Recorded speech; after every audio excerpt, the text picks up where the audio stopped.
today, and I'm going to be doing a cardiac and a peripheral vascular assessment of you, okay?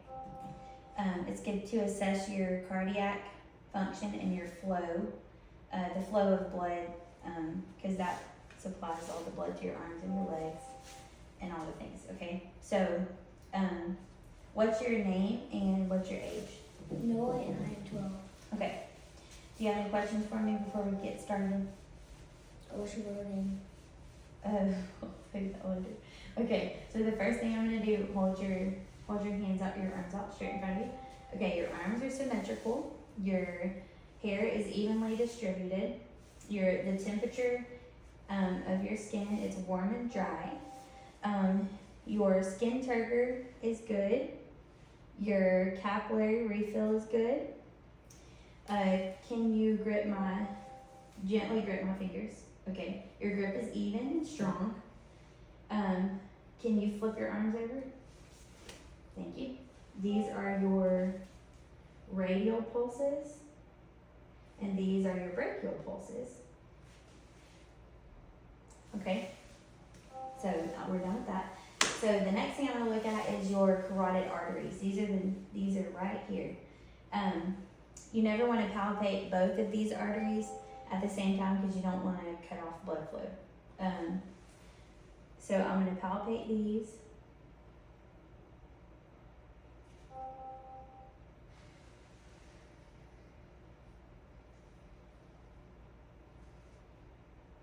Okay, very good. Now I'm going to listen, and whenever I listen, I'm going to tell you to hold your breath a couple times, okay? Take a deep breath in.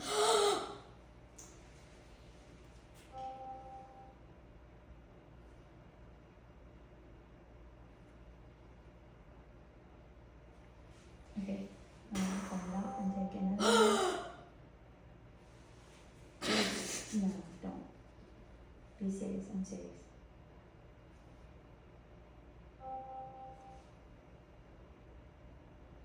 Okay, very good. Alright. I'm going to listen to both of those with the bell and the diaphragm.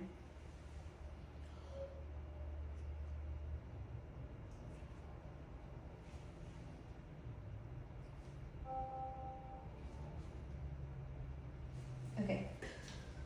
So I'm going to point out where your valves are, okay? So the second intercostal space, this is your aortic valve, or your aortic area. Sit up straight. Yes, ma'am. This second intercostal space is your pulmonic valve. Then next is your Erb's point. Next is the tricuspid, and then there's the mitral, and that's where you would hear the apical pulse. So I'm gonna listen to those same areas that I just pointed out. You can just breathe normal for this. It's fine, you can breathe normal.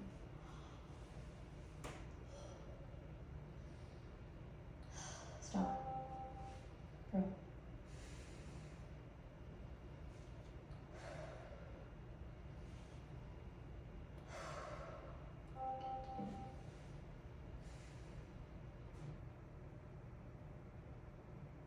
Okay. I forgot to mention that these are both the second intercostal space. The Erb's point is the third intercostal space. The left of the substernal, and this is the fourth intercostal space. Left of this, the substernal, and this is the fifth intercostal space, mid-clavicular line for the apical pulse. Okay, next I'm going to have you just lay back on the table, just on your back. You can kind of scoot a little bit this way. Okay, so I'm going to have you turn your head this way. Okay, I'm checking for jugular vein distension. So that side looks good. Turn this way. This side looks good. The next thing I'm gonna do is I'm gonna palpate your pericardial area. Looks good. There's no lumps, bumps, bruises, or pulsations. This all looks good. So next I'm gonna palpate those same areas that I pointed out earlier. So this is the aortic area where your aortic valve is. This is your pulmonic. This is your Erb's area. This is your tricuspid. And this is your mitral. And I'm gonna have you turn over to this. Well, no, wait for a second. I gotta listen. Now I'm gonna listen to those same areas. Be still. I'm gonna listen to those same areas with the bell and the diaphragm. Aortic.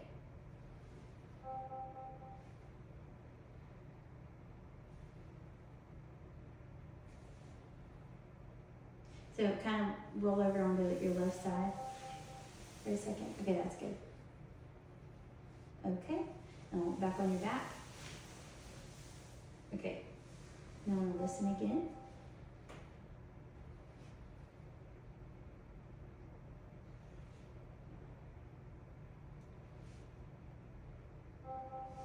Okay, roll over again to that side. Just gently, so I can hear your apical pulse. Okay, perfect. Thank you. Not done yet. So the last thing that I'm gonna do is I'm going to look at your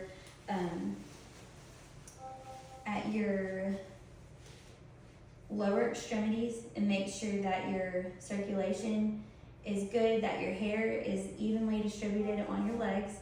I don't see any varicose veins. No edema is present. And your temperature of your skin is good. I'm also going to palpate your femoral pulses, your popliteal pulses, your posterior tibialis, or tibial, posterior tibial, and your dorsalis pedis on the front of the foot, and that's it. Thank you. I'll help you up. You have any questions for me, sir? That was my question. What's my middle name? Thank you. I'm going to give a report on a 12-year-old male that came in, and I did a cardio and peripheral vascular assessment on him. We started with his arms, his upper extremities. His hand grips were strong and equal bilaterally. Bilateral arms were symmetrical. Warm and dry to the touch. Good hair distribution throughout.